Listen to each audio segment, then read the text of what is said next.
నమస్తే అందరికీ.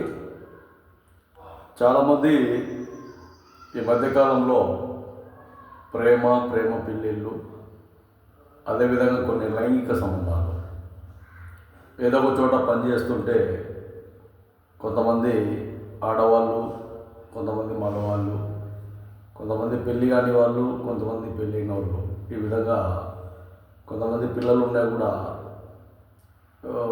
లేచిపోవడం.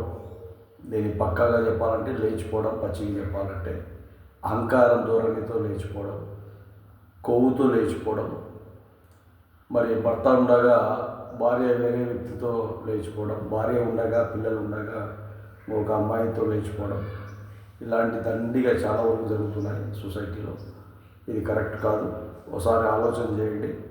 ఒకవేళ ఏదన్నా సమస్యలు, ఇబ్బందులు ఉంటే వాటిపైన పరిష్కారం చేసుకునే విధంగా ఉండాలి. కానీ దాదాపు 5 నెలలు 6 నెలలు ఎవరికి కనపడకుండా మరి తర్వాత వచ్చిన తర్వాత భార్యను భర్త ఏ విధంగా చూసుకోవాలి ఒకసారి ఆలోచన చేయండి. రెండవది,